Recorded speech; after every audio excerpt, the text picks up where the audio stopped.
जीवन उपयोगी कुछ महत्वपूर्ण बातें। अब हम कुछ ऐसी बातों पर विचार करते हैं जो रोज ही घटा करती हैं, जो जीवन निर्माण में काम आने वाले आवश्यक कदम हैं, जिन्हें अपनाने से मनुष्य महान बन सकता है। भैया, पहली बात तो यह है कि हमेशा अच्छा सोचो, किसी की आलोचना मत करो और समय का सदुपयोग करो। बुराई से बुराई ही मिलती है और अच्छाई से अच्छाई मिलती है।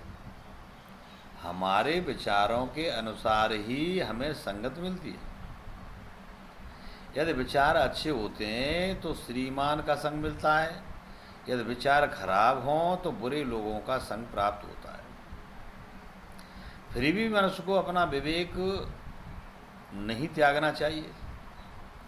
विवेक से तात्पर्य है कि हम अपने जीवन को परमार्थिक दूसरों को सुख देने के लिए ही बनाएं। इस बात का ध्यान रखें कि मित्र बनाना सरल है, शत्रु बनाना बहुत कठिन है। मित्र बनाने से सुख प्राप्त होता है और शत्रु बनाने से दुख प्राप्त होता है, तथा मौन रहने से परमानंद प्राप्त होता है। कर्म से जीवन का हर क्षेत्र महकता है।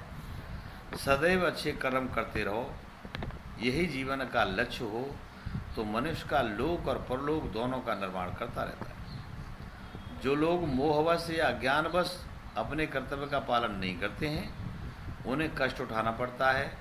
नित्य कर्म को यदि नहीं करोगे तो जीवन नष्ट हो जाएगा।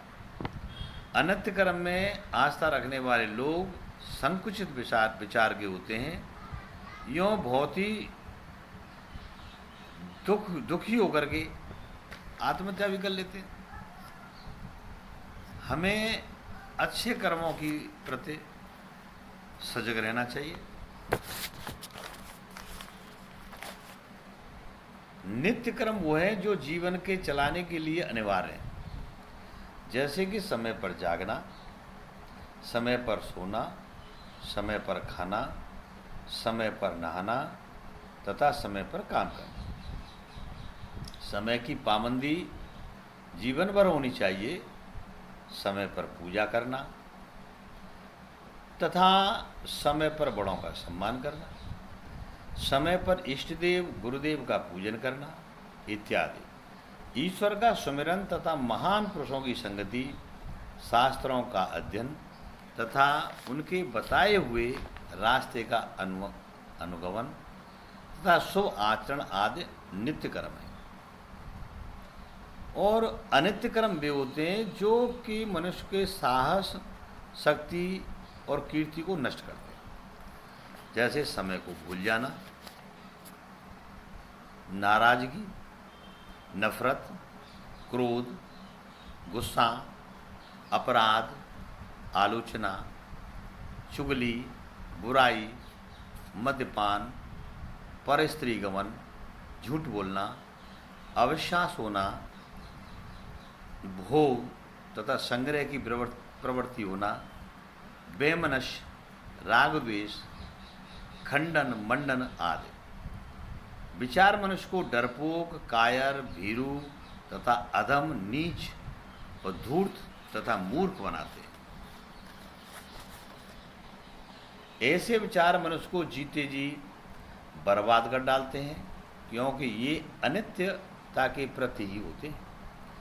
जीवन तो नित्य, सनातन तथा शाश्वत है, जो सरल, सुबोध तथा सहज है, जहाँ बनावट या ढोंग का या स्वार्थ का कोई स्थान नहीं होता, जहाँ दूसरों की भलाई का ही काम हो, वहाँ अपना स्वार्थ हो ही नहीं सकता है। स्वार्थ का त्याग ही अहंकार का त्याग है।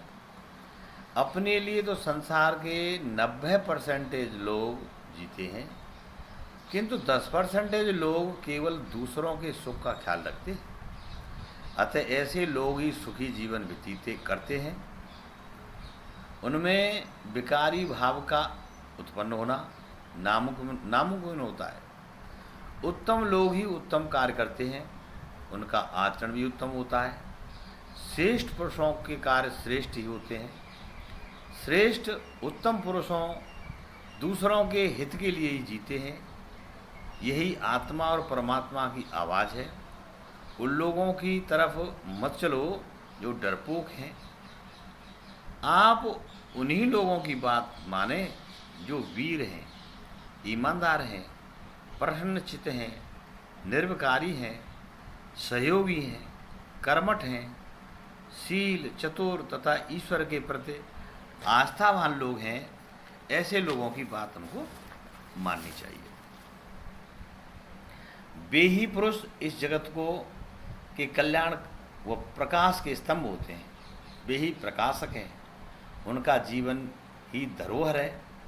वे ही सच्चा इतिहास लिखते हैं।